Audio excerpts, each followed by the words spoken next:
Salam jumpa kembali saudara-saudariku yang terkasih dalam Tuhan kita Yesus Kristus. Salam sejahtera untuk kita semua.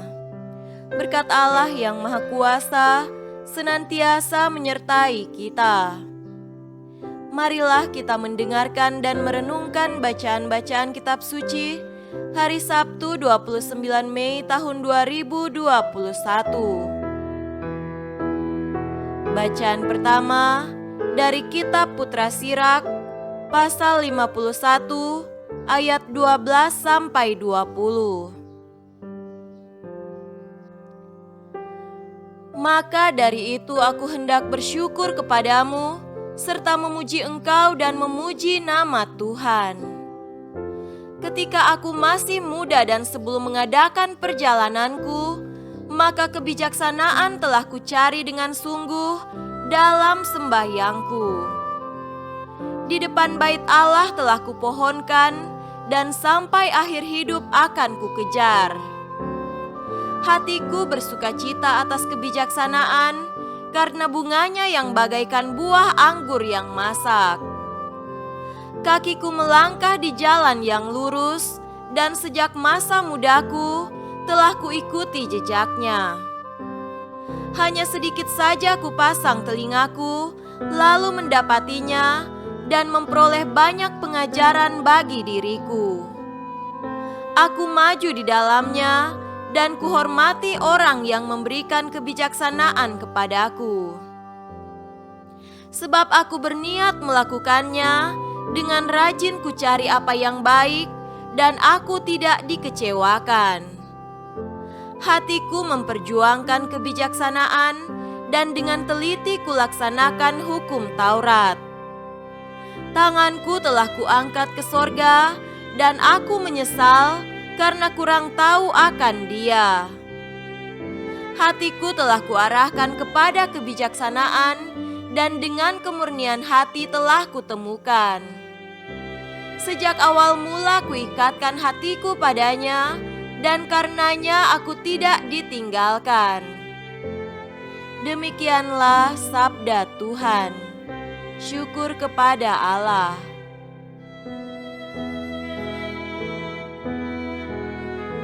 Tuhan beserta kita sekarang dan selama-lamanya. Inilah Injil Yesus Kristus menurut Markus. Dimuliakanlah Tuhan. Injil Markus pasal 11 ayat 27 sampai 33. Lalu Yesus dan murid-muridnya tiba pula di Yerusalem.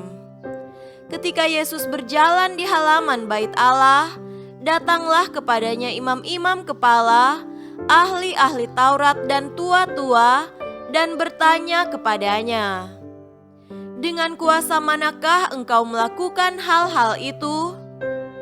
Dan siapakah yang memberikan kuasa itu kepadamu, sehingga engkau melakukan hal-hal itu?"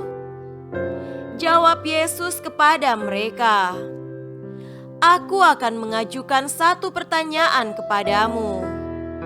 Berikanlah aku jawabnya, maka aku akan mengatakan kepadamu, dengan kuasa manakah aku melakukan hal-hal itu.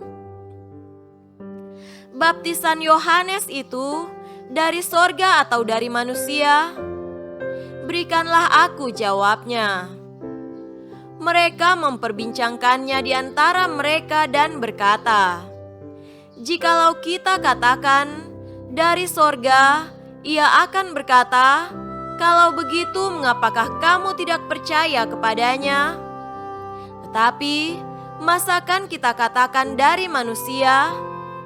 Sebab mereka takut kepada orang banyak, karena semua orang menganggap bahwa Yohanes betul-betul seorang nabi." Lalu mereka menjawab Yesus, "Kami tidak tahu."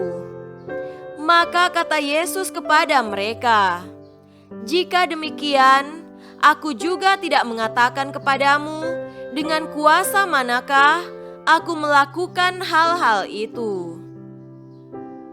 Demikianlah Injil Tuhan. Terpujilah Kristus.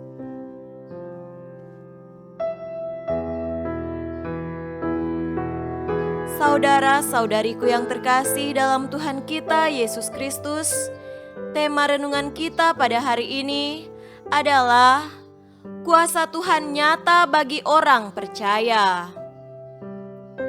Kita mungkin pernah mendengar atau melihat sendiri orang-orang yang mendapatkan karunia khusus untuk menyembuhkan orang yang sakit. Ada sebagian orang yang percaya, tetapi sebagian orang menyaksikannya dan bahkan bertanya mengapa dia bisa menyembuhkan orang. Dia menyembuhkan dengan cara bagaimana? Pertanyaan ini muncul bisa karena sekedar ingin tahu saja, atau juga bisa karena ingin meyakinkan mereka dan membuat mereka percaya pada orang tersebut. Hal inilah juga yang terjadi dengan imam-imam kepala, ahli-ahli Taurat dan tua-tua Yahudi. Ketenaran Yesus beserta mujizat-mujizat yang diadakannya membuat mereka bertanya-tanya tentang kuasa yang dimilikinya. Saudara-saudariku terkasih, hasrat dan ambisi membuat imam-imam kepala, ahli-ahli Taurat dan orang-orang Farisi tidak mampu melihat mujizat-mujizat itu sebagai pekerjaan Allah. Yesus tahu maksud hati mereka saat mengajukan pertanyaan itu, yakni ingin menjebak dia karena sebenarnya mereka sendiri tahu bahwa hal-hal ajaib itu, yakni mujizat-mujizat yang telah terjadi itu adalah pekerjaan Allah dan bukan dari manusia biasa.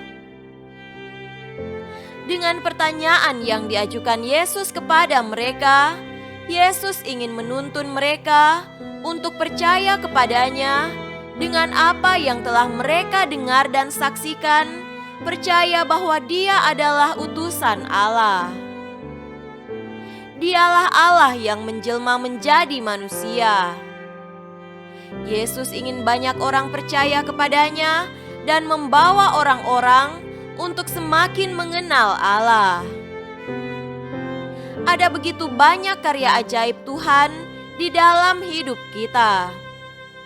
Akan tetapi, terkadang kesibukan dan egoisme diri kita menutup mata kita untuk melihat karya ajaib Tuhan itu. Hal-hal itu membuat kita sulit untuk percaya akan penyelenggaraan kasih-Nya di dalam hidup kita. Konsekuensinya kita pun tidak mampu mensyukuri semuanya itu. Oleh karena itu, marilah kita membangun kepercayaan bahwa Allah selalu ada untuk kita dan membangun kesadaran dalam diri kita bahwa apa yang kita alami dalam hidup kita merupakan karya ajaib Tuhan bagi kita. Percayalah bahwa Tuhan akan selalu menunjukkan kuasa-Nya kepada orang yang percaya dengan tulus hati kepadanya. Semoga demikian. Amin.